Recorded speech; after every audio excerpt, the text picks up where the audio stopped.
Record.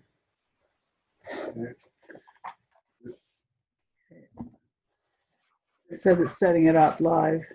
That's fine. Wait, is it working? Should be, yeah. Yeah. Says so. Here we are again. All right. Welcome. Get my page here ready. I'm Laurie McDonald from Artfest, Ontario, and welcome to day 3 of our special event for Artfest Toronto. Well, sort of Artfest Toronto, though we kind of expanded across the whole province and across the whole country now that we're online. So that's kind of exciting for us. As you know, we would normally be at the Distillery District this weekend, Labor Day weekend, and set up at the beautiful site and welcoming over 65,000 visitors over the weekend we usually have there. So it's quite different doing it online, but here we are, and thank you so much for joining us. And without you here watching, we wouldn't be having a show and having an event. So I appreciate that you've taken some time, valuable time out of your day to watch. And if you can't watch it all right now, then you can always watch the recording later and catch everything if you've missed anything. And share it with your friends too, I hope. So again, I'm Laurie McDonald from Artfest, Ontario. And so our live event is basically structured as us talking about Artfest, talking about the artists that usually are in our events, sharing our brand new Artfest shop that we built this year, just actually this last couple of months, last few weeks really, since July 1st we launched, which has been quite a whirlwind. And hopefully get you excited about buying art and buying handcrafted Canadian. We've got many artists on our site, and they've offered some great deals this weekend. And take advantage of them because they're only here for the 4 days. So this is day 3, and you've got today until tomorrow at midnight to take advantage of those. Hope you can have a look. I'll take you on a little tour of the shop in a minute here. And so the whole process here is, just a sec here, I'll get my stuff up, is me basically telling you some stuff about Artfest and get some stories. So one of the things I wanted to share with you today about artists is I was involved in a really interesting project with a good friend, an artist called Michelle Matthews. And Michelle and I have been buddies for quite a few years. And she lives up here near Collingwood area. And so both of us have been painters forever. And, you know, we've always been scheming and dreaming and having shows together and collaborating. We've done events, we've done all kinds of stuff. And I first met Michelle when she was publishing like a sort of a newsletter art map for the Georgian Bay area.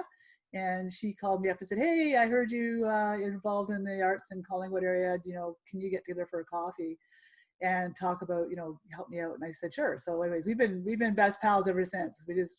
We've been great collaborators. Anyways, we had this weird project we decided to do. So, you know, I had a bunch of paintings. She has a bunch of paintings. You know, some of them you sell, some of them you couldn't quite finish or resolve, or they're sitting in your studio and you just don't quite know how to get them finished, or you have them for a while and you're just didn't sell and you're kind of tired of looking at them, right? So what we did was we each picked 6 paintings and we swapped the paintings. So I got 6 of her paintings and she got 6 of my paintings. And so then the idea was that we would go in and actually add paint and add our designs onto them and then revitalize these in a collaborative way. Not paint over the whole thing, just take what was there and build on it. And so we have 2 really distinct styles of painting. Mine's quite textured and structured and almost maybe even a bit decorative in a lot of ways. And Michelle's is very painterly, loose, you know, dark, and she's got beautiful color blends. So we have completely different styles. We didn't know if it was going to work or not. We had no idea, right? So we embarked on this journey and started working. So we worked some stuff and then gave them back. Then we swapped again and each other again and took what the other person had done, and then we added more onto it in our own way. And so it was pretty. So then when we got to the third time, What's that? Show it. Show it. You show your guys work. Yeah. Yeah. Sorry. Um, anyway, so then when we got to the stage of I just got distracted there for a second. Actually, taking it for the second time, and then we got back together again. Michelle, I had, when you start painting on things, you get carried away, you get excited, and you really get in the moment. Anyways, and Michelle came and saw. She goes, oh God, you painted out over my favorite parts of the painting that she loved, right? I'm like, oh. So we thought, okay, this is an interesting experiment. Like, so let's see. So we decided, okay, we got to start discussing this more. So I'm just going to take you over and show you a little bit about, share my screen, take you over and show you some of the stuff that we did together. Find my here and share my screen.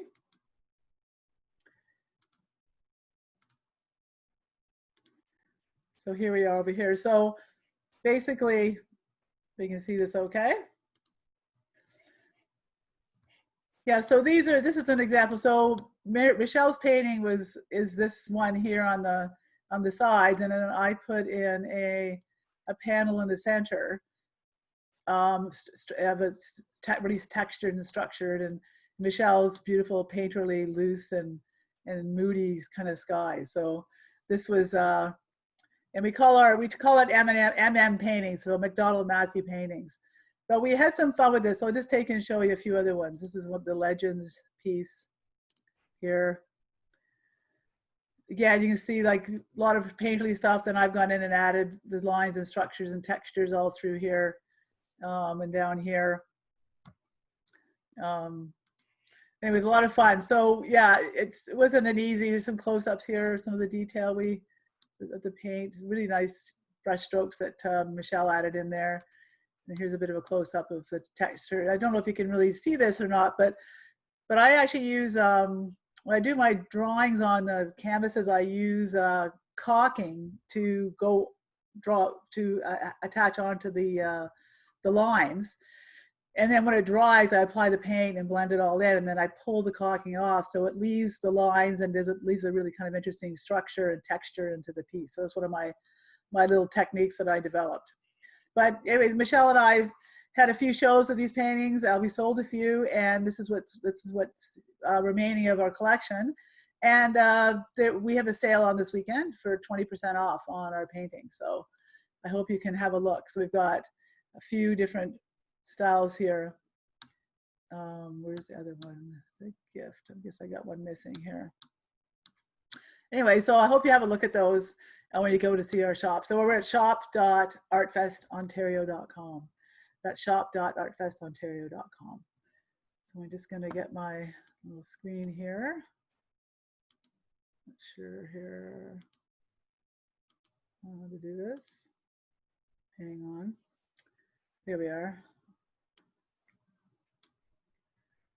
Sometimes you have things going weird when you're doing these things. I always seem to anyways. I wish it was a sort of techno whiz, but there's always some baffling things that happens when I'm doing these shows. But yeah, so today we have a few things. I'm gonna play an interview I did with an emerging artist, Lindsay Franks. I mentioned her yesterday. She's a potter and she lives in the Unionville area. And she's a lovely lady, and I'm gonna play that up in a couple minutes. And then today I thought I'd talk about painters and paintings and feature some of the artists that are on, the actual painters that are on our website. We have quite a few, and lots of variety, beautiful work. So our special event this weekend, you can see there's all kinds of deals, and not just deals, but features, free gifts, different things, free shipping. A lot of the artists, most of the artists are free shipping this weekend.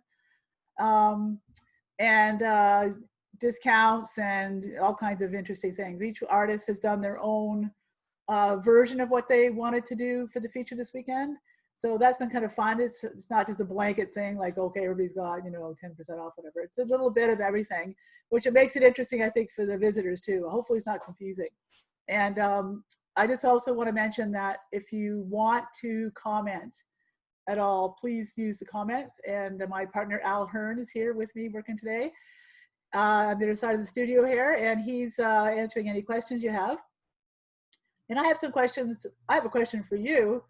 I'm wondering if, first of all, if you've ever been to a live Artfest event in Toronto at the Distillery District, or maybe in Kingston, Ontario. We have other big shows, and also if you've been watching the other shows that I've been doing, the live shows. And I'm really curious. Here I'm asking 3 questions.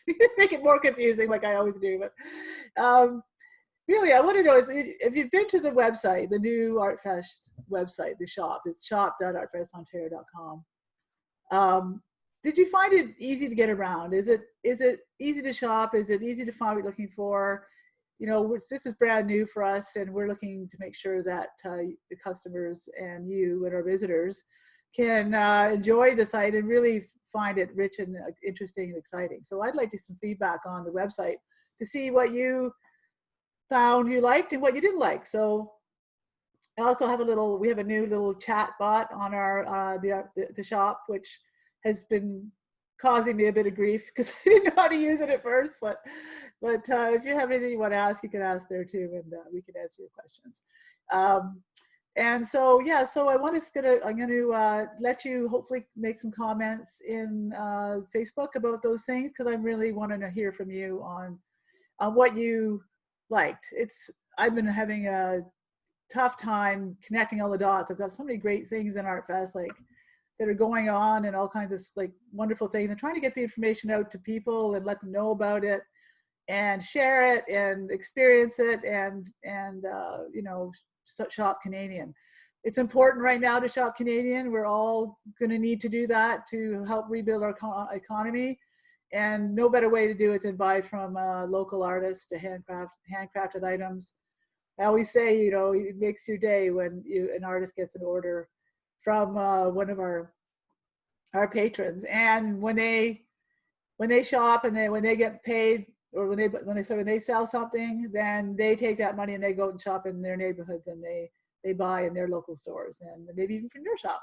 So it's all a win-win all the way around. So we want to make sure we keep generating all this wonderful economy that we're trying to restart again. So yeah, so I was going to talk about one more artist, and then I'm going to do the interview. So I wanted to talk about artist Sue Karen.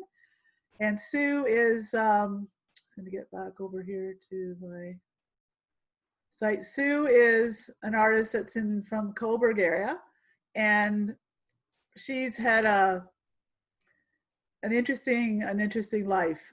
Sue is an amazing illustrator, painter, drawing, and she's one of those artists that never stops creating. She's always got something new, and she does everything. She does whatever she fancies. She's always, like, the last time I talked to her, she was making learning how to make purses and handbags out of discarded vinyl records.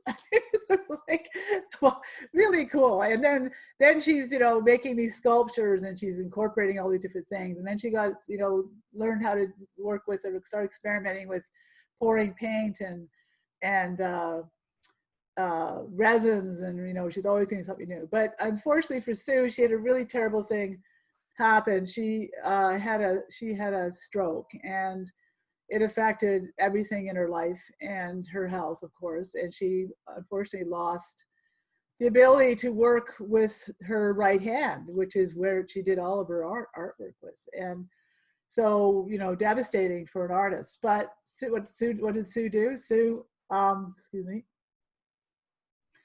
didn't stop. You know, she picked up her other hand and started working. And she has this great quote. I'm just going to go back here. And it says, "Never give up. My art is from the other side of my brain.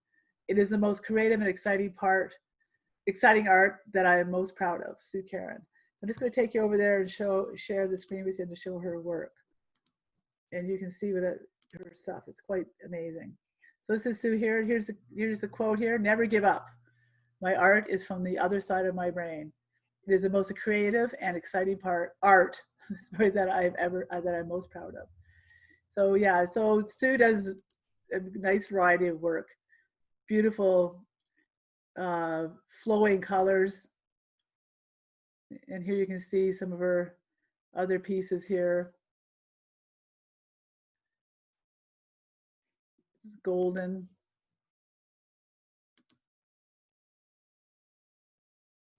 Wonderful, wonderful colors.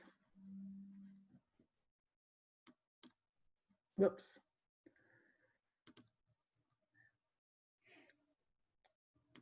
On here, there she is there. So I just wanted to take you back to this one story here, this one painting here called All of Me. This is one of the, I mean, she laughs with it. She's got just a wicked sense of humor, but she was working on this painting, and it's a big piece. The size of it. Yeah, so it's 24 by 48, so it's a good size piece. She works in her apartment. It's not very large, so she works on the floor. And she was pouring, and she was reaching over to do a fast funnel thing, and she lost her balance, and she fell right into the painting, like right in on top of it. And, got herself out of there, had to throw away all of her clothes. And that's why she calls this painting literally All of Me, because it basically has her whole body that fell into the painting. And, it was really wet, and then she was able to salvage it and turn it into this beautiful landscape. So it's Sue. So Sue has free shipping on her pieces. She's from the Cobourg area, and encourage you to have a look at her page at shop.artfestontario.com. So there you go. So that's a silly story about Sue Caron. So so I'm going to bring up the interview with Lindsay from LAF Pottery Productions. And Lindsay and I were having a nice chat about her process and some of her challenges. She's a very lively young lady, which you'll see in a second. And I'm just going to find her here.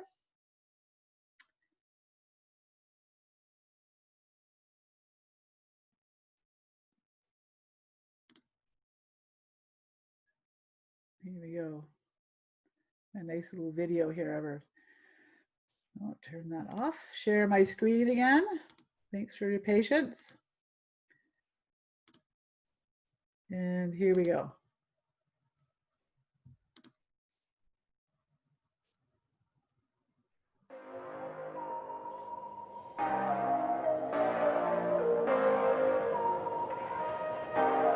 Hi, Lindsay. How are you? Good. How are you? Hey, welcome to the Artfest online chat. We're doing an artist interview today with Lindsay Franks from LAF Pottery Productions. And welcome to Artfest. Thank you. Thanks for having me. So pottery is one of my passions. I love pottery. I collect pottery. I just, I could have my whole house filled with pottery. I just love it. And I'm sure a lot of our listeners, it would be hard for them to, I can't imagine they wouldn't have one piece of pottery in their houses right now. But I was wondering, I get this question a lot. What is the difference between ceramics and pottery? Are they the same thing?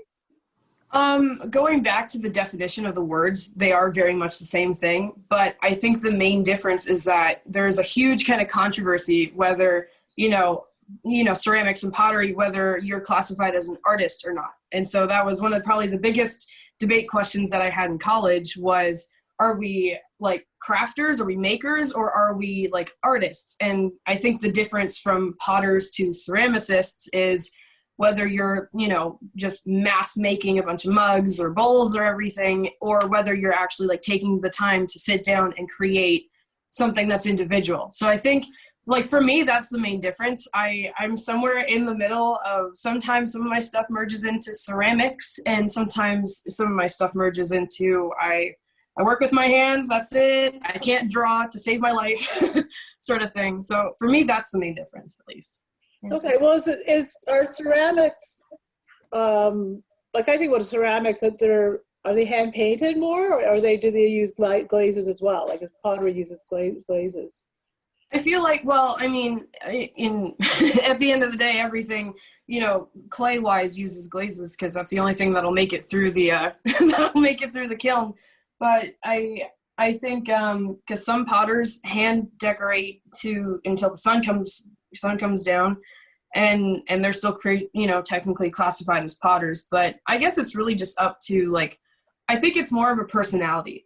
like who you are and how that translates through your craftsmanship. Like whether you actually like take the time to like sit down and draw and think, and then you go, okay, I'm an artist, I'm a ceramicist, I'm doing the whole thing, versus a potter who's very much like, yep, this is functional, you know? So I like to try, like personally, I like to try and sit in the middle of this is functional, but it's also art.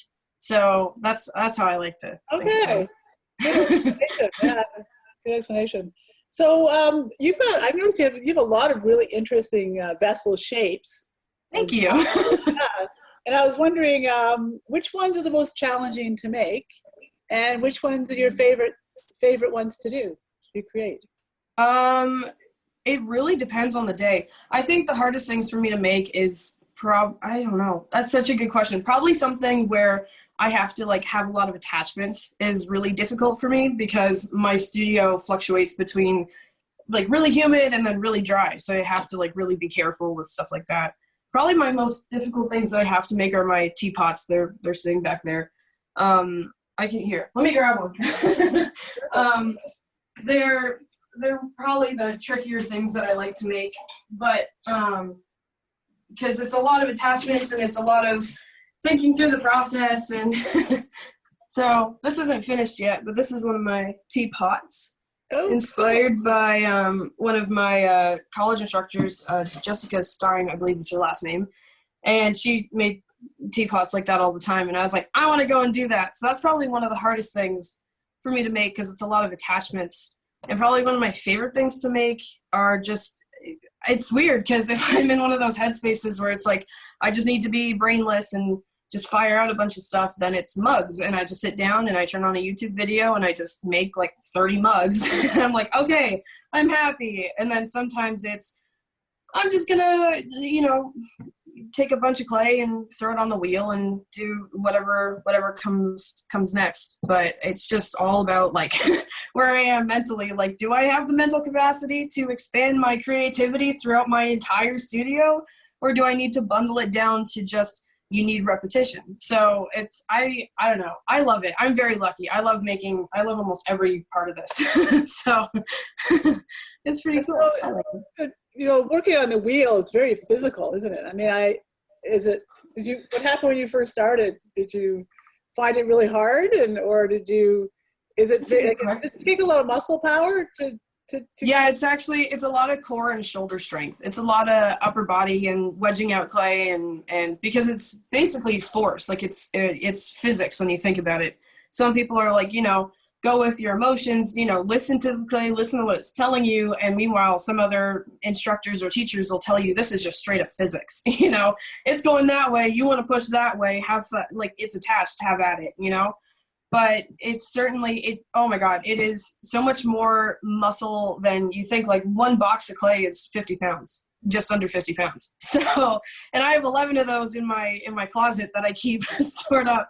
So just pretty much every part of this is lugging and moving and lifting and pushing and everything. And so I think when I first started, I only stuck with like 1 pound ball of clay, which it's like, it's a pound, it doesn't matter.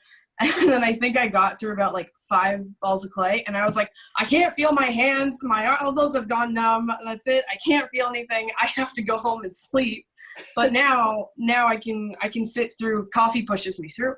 It is my life force. But now it's you definitely notice, like, I think from when I first started to now, my shoulders are definitely wider from muscle that I've slowly built up. But it's a lot more, like basically a workout every time I come in here, depending on what I'm making, which is sometimes stressful, because it's like, oh God, my shoulder's killing me, and it's like, I gotta work, too bad, so. Yeah, I can, I imagine, I always wondered about that, because it looks so relaxing and easy, but it's not. It's very demanding, but you have to have control, right? For when you're actually working on the wheel. I mean, yeah. You have, like, I have to really, like, how do you learn that? I guess it's just practice. Lots of practice. It was weird. For me, when I started, centering was not my problem. And I think I started out at, what's it called? Glaze Craze. I can't remember where it is, but this really nice lady, she had 4 little Shimpo VL Whispers in a like broom closet, and she had 4 of them. And she was like, and she had like a bunch, she had like a party of toddlers, and it was only her because her one employee quit. So when I went in and I was like, I want to learn how to do pottery when I was like 16. And I was like, wow, okay, I'm only 16, but there are a bunch of 3-year-olds all like smashing and breaking stuff.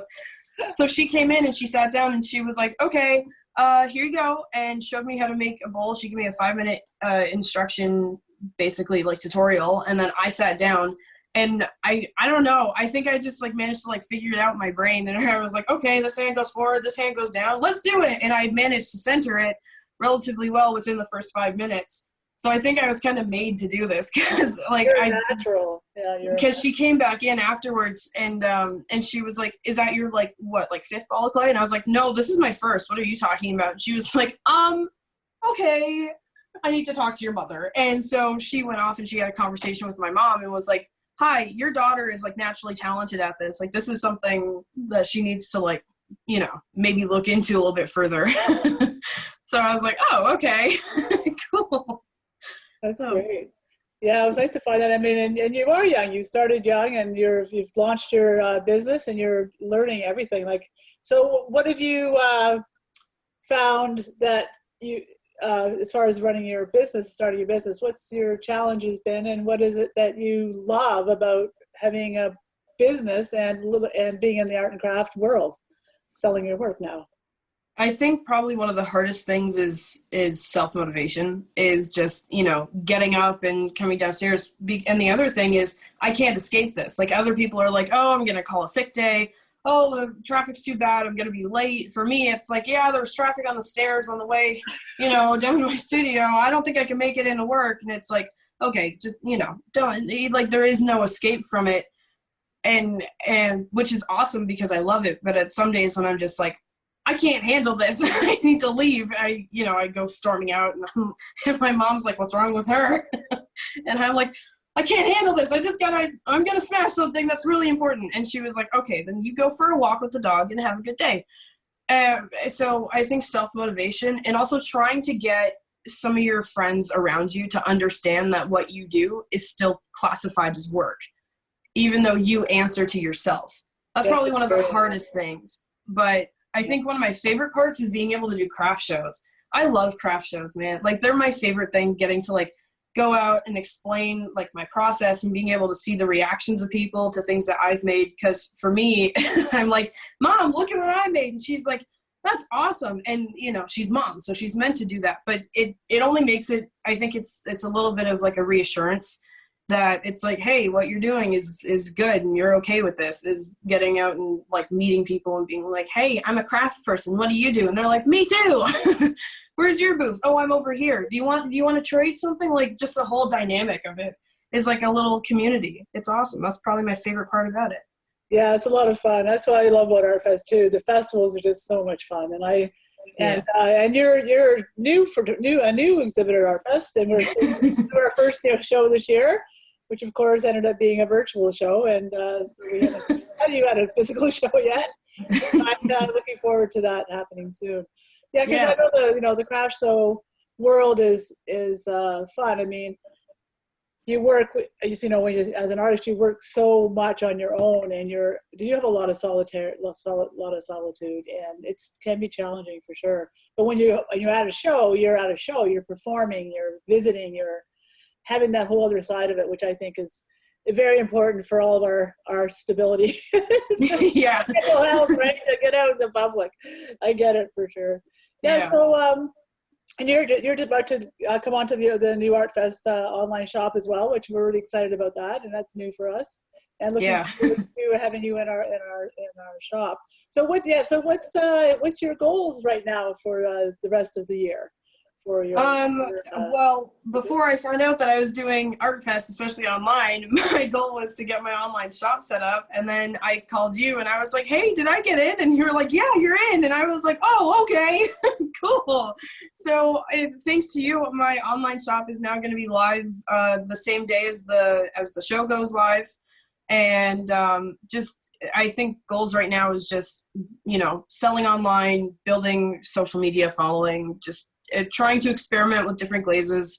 I have my, I'm very comfortable with my 4 different colors of glazes that do interesting things in the kiln. So nothing really like looks the same, but just trying to push the boundaries of what I can do. And I'm in the works of trying to make, because I'm a musician. I thought I was going to go to college for music. I was going to be a drummer. And then and I just decided like last minute, I was like, I'm going off to Halliburton to go and become a potter. See you later. But I'm actually trying to incorporate some music into what I work with. So that's probably what's happening in this year, like the rest of this year and stuff like that. Well, that's so interesting. Yeah. When you come up with that. It's a little bit of a secret right now because not a lot of people are doing it, and I've done a lot of research about it. So it's more of a as soon as I can figure it out, and I tell the world, and that's how it works. All right, well, stay tuned, folks, because we'll hear it first on Artfest here. Hopefully. Yeah, this is actually probably like my first time like talking about it with with the public forum about it. So yeah, you guys get the exclusive. That's great. Yeah. So with one more question. With glazes, like you have 4 different glazes. Tell me a little bit about glazing. So there you go. There's an interview with Lindsay Franks from LAF Pottery. So we went on talking for a little bit longer, and if you want to see that, the rest of that interview, you can see it on our shop in her profile there, and the whole recordings there. So she was lovely. What a lovely young woman, and very excited to have her be part of our in our circle of artists and Artfest. So thank you, Lindsay, for that. So, with the one piece I love that she makes is those little, I saw the little round, actually I'll just go back over here to her shop for a second. The little round salt shakers. And see where that, here, I'm just gonna show you the picture here. They're really cute. I'm going to share the screen again for a sec here. These really cute little salt shakers here that she loves, and she's done quite a bit of work figuring out the design of these, and they're adorable. So that's one of the things that I think is where there's actually a little tube inside, and I think it's a salt and pepper. You can do both actually. So just see, yeah, here it is here. You need to have a secret tube running up in the center of the dome that leads to a reservoir which stores the salt or pepper. Food and dishwasher safe. So there you go. Really, really cute handmade things. So yeah, as our shop is, the Artfest shop is growing, and we're adding more artists just about every day actually. It's been quite a journey here. And that's the thing that's kind of neat about this whole thing. Like I mentioned yesterday, I've always dreamt and hoped to maybe have an Artfest shop that we could have all the artists work for sale and help them, grow their business and help support their sales and help them make money. And so this is a pretty big thing for me personally. I'm really excited about it, that we've got the shop built and so quickly. And that's what we're doing. So the thing that's nice about it is that artists from all over Ontario and Quebec and across Canada can actually be part of it. And that's the thing that's nice, because it's not in one location. Now we're everywhere. And we can keep growing our visitors and to the shop and sell, represent Canadian artists, worldwide. So this is really exciting for us. I know we've only been open for a few weeks, but I have always got big plans. That's one of my things that I do, which always usually causes problems. Because I have big ideas, and then it's hard to manage them all and get it all done. But that's what my goal is, and I appreciate anybody who wants to come along on the journey with us to help build this. So if you're an artist or an artist who'd like to be part of the shop, you can go over. I'll just show you over here. Share the screen again quickly, because at the top here you can see here, this might get my page back normal here, and at the top here along this bar says here, we're accepting artist applications, apply here. So you just click that button there, hopefully close that. I'm going to be in some kind of mode over here. And anyways, click that, it'll take you over to the page. Here it is here, Sell in the Artfest shop. So here's all the information here. There's my beautiful daughter, Devaki Lynn McDonald, who from Raw Jewelry. She's in my, of course, in my shop, and a great example of a young artist who we've helped, me especially, I guess, because of her mother, but helped her bring her business along and build her booth and design, help her design things. And there you go. So there's all the information there. It's a curated, juried shop. So you can submit your application, and then we review everything, and hopefully it's a good fit. You try to have a balance in the store too, you know, so that we've got lots of different variety there for visitors too. So that's one of the reasons we've got so many different categories. We've got a little bit of everything in here. So you got jewelry and clothing and paintings and photography and you know, food and children's things and leather and woodwork. Did I say pottery? I'm not sure if I did say pottery or not. Glass, beautiful glass work, and lots of other things. So that's what the whole idea is. So with the shop growing and hopefully people like you checking it out and sharing it with your friends and take advantage of some of the deals that are on there and buy Canadian art. So I wanted to go over and talk a little bit more about some painters on the website. So I'm just going to go over here. Hang on here.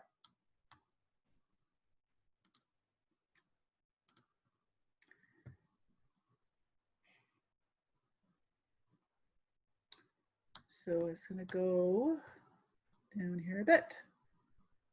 I'll take you over here in a second. Lots of information on our website here. So I'm going to share the screen again and tell you a little bit about Krajewski Gallery. So Anna Krajewski and Anna and Alex, married couple, they have a beautiful gallery and they do beautiful art. So they're quite a duo here.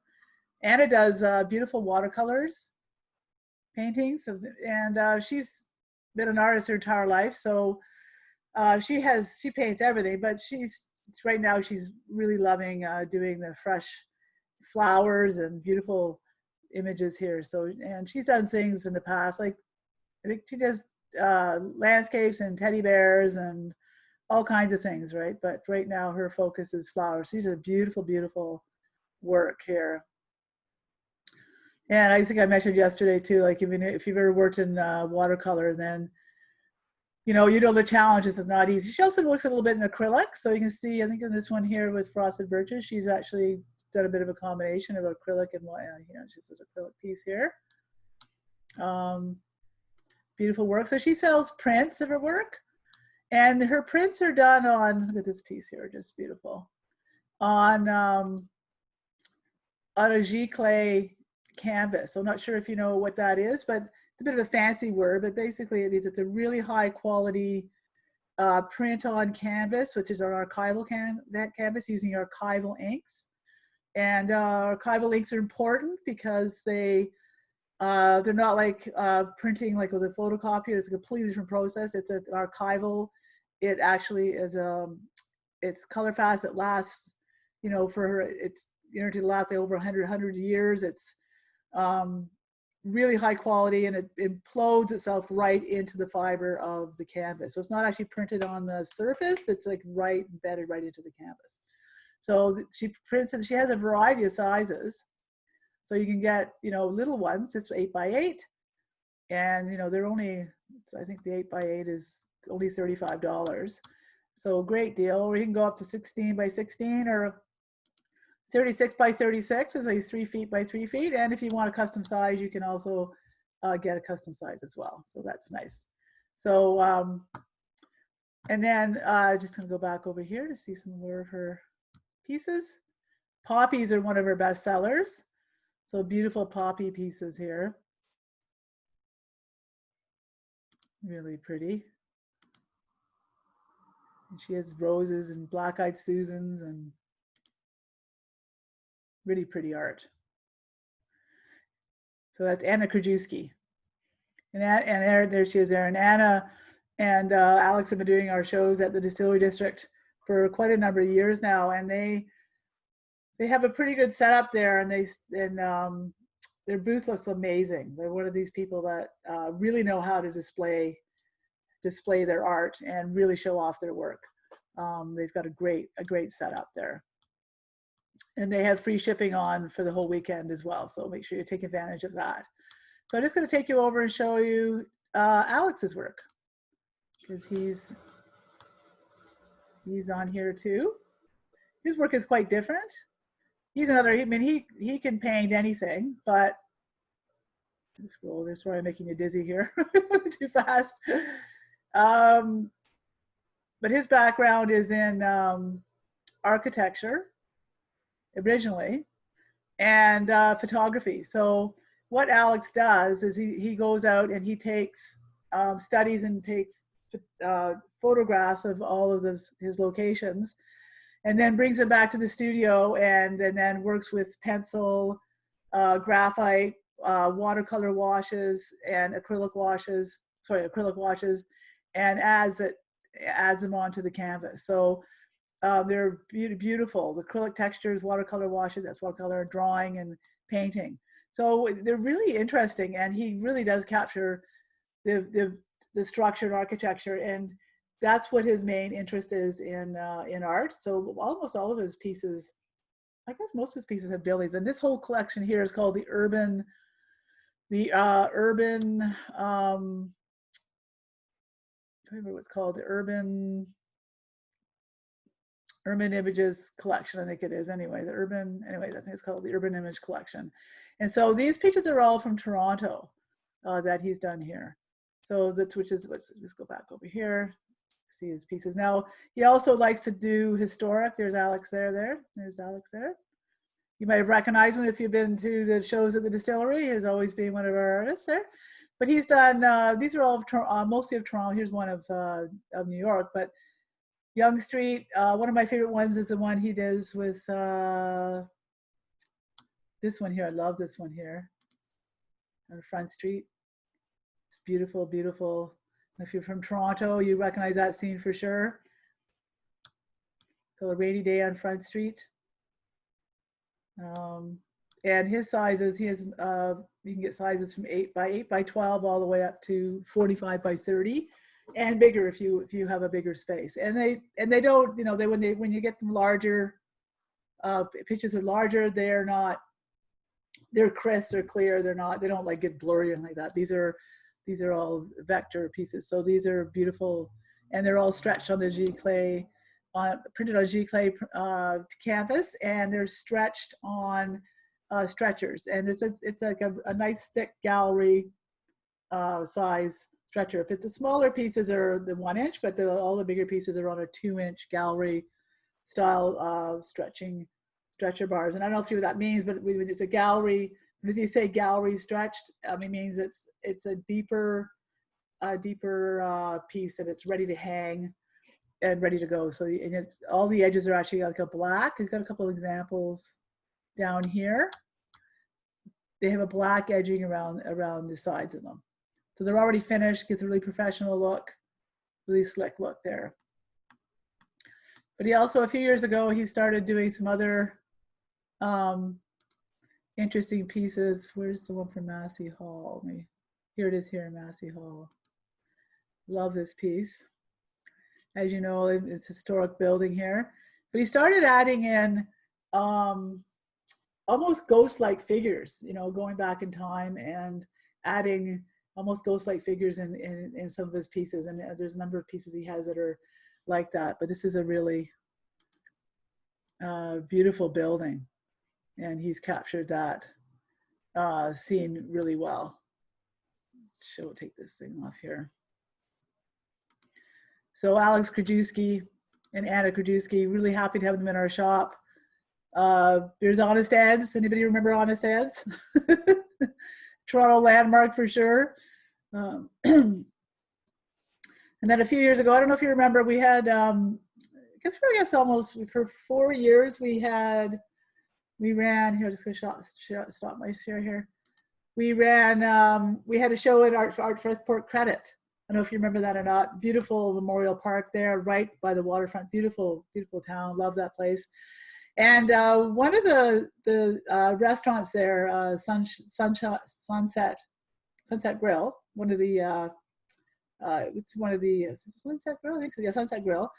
As you know, the famous one downtown Queen Street, but in the beaches. But you know, they have franchises now. So the owner there really wanted to have a painting done of his restaurant.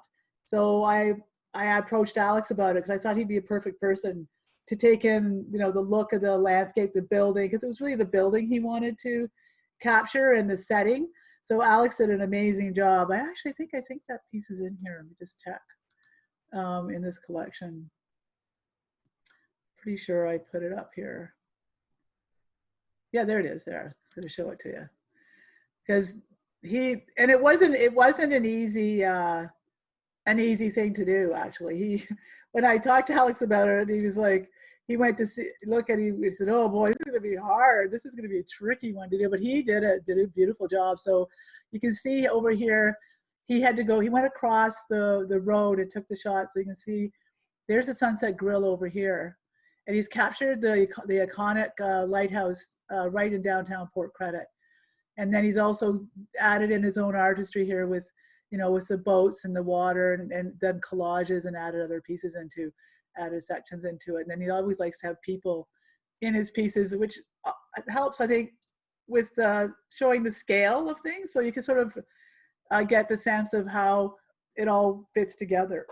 But really, really cool. And the owner of that restaurant, Sunset Grill, just absolutely loved it. So that was a great thing. Now it's in Alex's collection. So I'd be curious to find out how many people in Port Credit actually own that piece, because we had it for sale on the weekend of the show. And so yeah, we're not doing the Port Credit show anymore, unfortunately. But these things happen. You know, we had changes at the downtown, the BIA, and for there, and they no longer were having outdoor events, supporting outdoor events in the park. They wanted to have their, which is where we were. So that ended up being the end of that little project we did there. But we are, you know, these things happen when you're a show producer.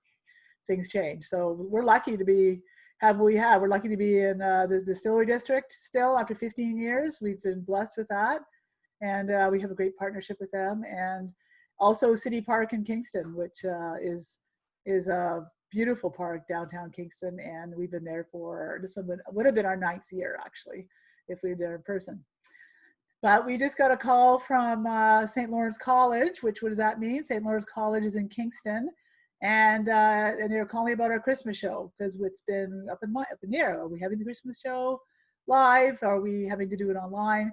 Well, they've gone forward and they've approved our show. They're excited to have us, and we're thrilled, because that means we can do it in person. And we're hoping, keeping our fingers crossed for all of us, that that's going to still be the case in December. So we're all hoping that supposedly the next wave of COVID-19 is going to be gentle for all of us, so we can carry on with our lives and get back to normal. Wouldn't that be nice? So hopefully we'll see you in live at the Christmas show. Wouldn't that be fun? So yeah, so that's Alex and Anna Krajewski. And again, please come by the shop.artfestontario.com, have a look. Let me know what you think of the website. Let me know how you're finding it. We've got some great deals, and the artists have really stepped up for this and are really excited to get some orders from our visitors. So I hope you can oblige that. So let me know what you think. So yeah, so I wanted to go over and have a look at our First Nations artists here. And a couple of painters there. And I'll just tell you a little bit about the First Nations Artists project in a second here.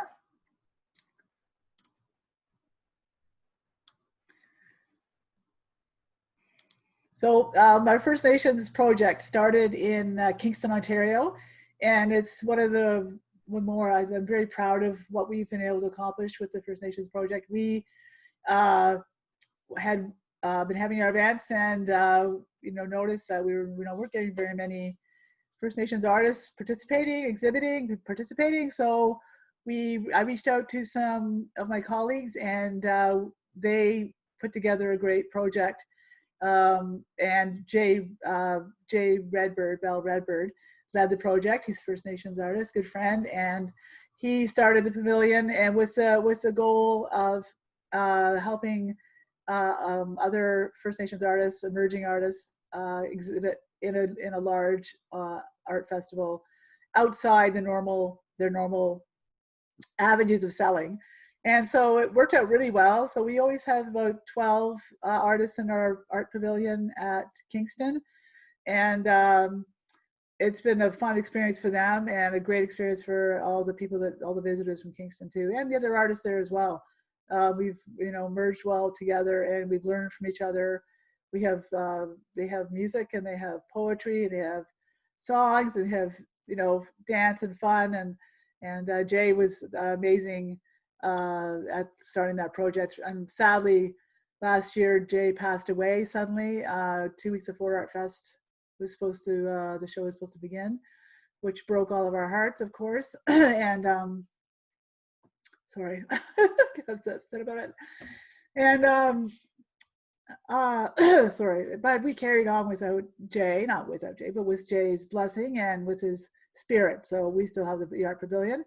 And David Miracle is now stepped up and helping us run the project. But I wanted to introduce you to Helena Stropia, who is Jay's partner and wife, and she is a beautiful painter, and she's in our shop, and love her work. So I'm just going to share the screen with you again. There you go. Here is Helena's beautiful, beautiful watercolor paintings. There she is there. She's a beautiful lady, full of life and full of energy. And here's her work here. So she does watercolor paintings, and interesting enough, her and Jay did a lot of collaboration pieces together. They had a wonderful relationship, and they worked well together, and they inspired each other. Just a real amazing love story, and these two for sure. And here's an example of Jay's work here.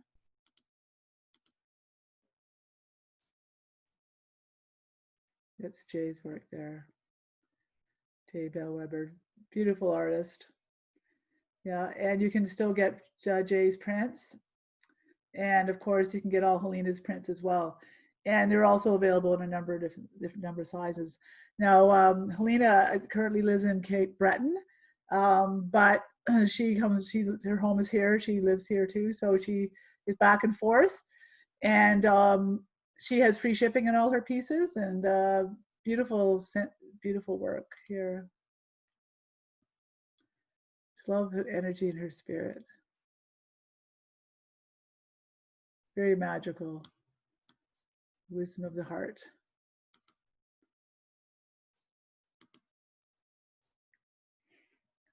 She always has these beautiful,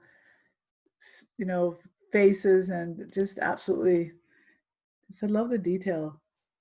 You see what I mean by her work. So, and also we have other First Nations artists we have here. So I'll take you over quickly to show you the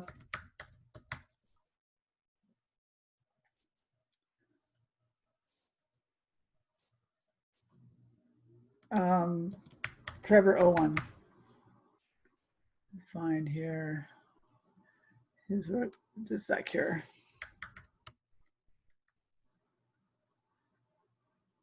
Trevor Owen. I guess it's a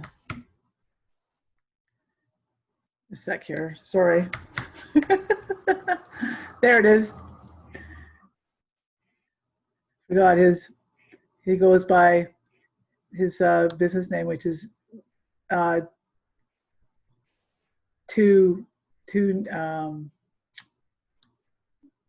it's called here. But this piece here, within the morning sun. Sorry, I'm just fumbling here, but within the morning sun, beautiful piece of art. And I did an interview with Trevor as well, and it's in To Native Art. Here you go. It's in his profile. You can see his video, our interview there. So he has a bunch of different things he does. His work is beautiful. He sells originals, and he also sells some prints. So nice range here. This is a really fun one here. Swan Dance, very popular piece here.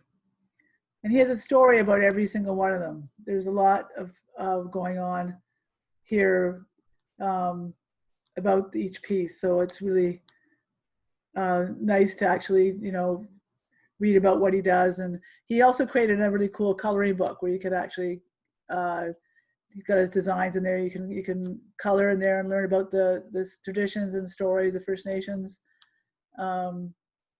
artists. So I encourage you to see Two Native Art. That's Trevor Owen, and he's in our shop, in the Artfest shop. This is a neat one here. So neat with a bear within the turtle within the bear, and the turtle and the bear have different meanings, and they all mean different things for different First Nations artists. So and then you'll also see here the faces inside here, and if you see that, it's a part of the arm of the turtle, but it's also the a face. So very neat, very well thought out. So yeah, so there, and David Miracle's work. I'm just going to take you over to show you his sculpture, because he's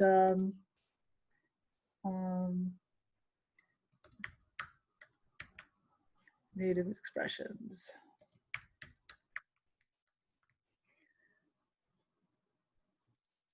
Dave is a musician and also a sculptor. So you can see his beautiful sculptures here, just absolutely stunning.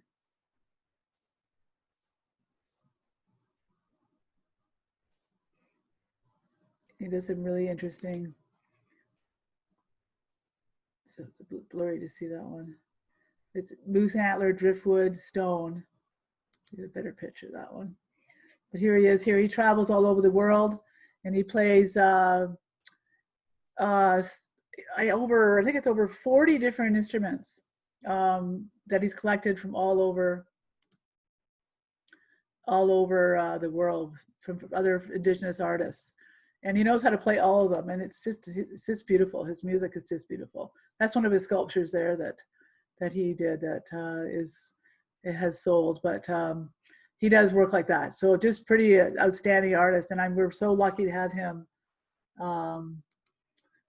in our shop, and also is part of Artfest Kingston, because he's now running the art pavilion for the First Nations artists, and bringing a whole other dimension and new insights, and then new thoughts and new ways of doing things. So, and he loves, and David's a real community-minded man, and so is his wife Kimberly, and they